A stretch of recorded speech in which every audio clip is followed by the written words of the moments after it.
இப்போ எக்ஸ்பர்ட்ஸுமே இந்த contra investing வந்து பிலீவ் பண்ணுறாங்களா சார்? ஆஃப்கோர்ஸ் இது இல்லாமல் இல்லை, மார்க்கெட்டில் நீங்கள் டெக்னிக்கலாக பார்த்து இன்வெஸ்ட் பண்ண போகிறீங்கன்னா டெஃபினெட்லி இந்த பாயிண்ட்டை பார்த்துருப்பாங்க இன்வெஸ்டர்ஸ். நீங்கள் ஒரு கொஞ்சம் ஜஸ்ட் லைக் நான் மார்க்கெட் ட்ரெண்டு கூட இன்வெஸ்ட் பண்ணலை, ஒரு எதுக்காக நான் இந்த ஷேரை வாங்குறேன்.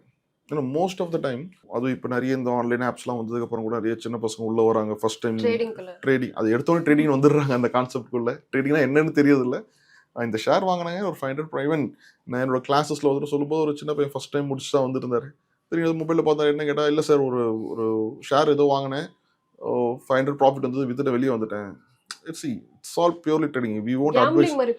எக்ஸாக்ட்லி. இது வந்து நம்ம அந்த வார்த்தையை சொல்லலைன்னா கூட நான் 100 ரூபா கொடுத்தேன், எனக்கு 150 ரூபா கிடைச்சிது, இட்ஸ் ஆக்சுவலி கேம்பிளிங். நீங்கள் ஏன் 100 ரூபா அதுக்கு கொடுத்தீங்க வித்தவுட் நோயிங் எடுத்து நீங்கள் கொடுக்குறீங்கன்னா இட்ஸ் கேம்பிளிங். நீங்கள் ஒரு ஃபண்டமெண்டல் டெக்னிக்கல் பார்த்து இல்லை உங்களோட ஃபினான்ஷியல் கோலை வச்சு பண்ணிங்கன்னா இட்ஸ் ப்ராப்பர் இன்வெஸ்ட்மெண்ட் ஆகிடுது. ஓகே, இப்போ எக்ஸ்பர்ட்லாம் இதை சொல்கிறாங்க அப்படின்னு பார்த்தா கண்டிப்பாக மேஜர் ஃபண்ட் ஹவுசஸோட அவங்க போர்ட்ஃபோலியோ பார்த்தீங்கன்னா பார்ட் ஆஃப் த போர்ட்ஃபோலியோ இந்த கான்ட்ரா ஸ்ட்ராட்டஜியாக தான் இருக்கும். இது வந்து யாரும் சொல்ல மாட்டாங்க, நான் கான்ட்ரா பண்ணுறேன்னு சொல்கிறது கிடையாது. தவிர என்ன கான்ட்ரா வேல்யூவேஷன் கம்மியாக இருக்க ஷேர்ஸை வாங்கினாவே இட்ஸ் கான்ட்ரா ஸ்ட்ராட்டஜி தாங்க.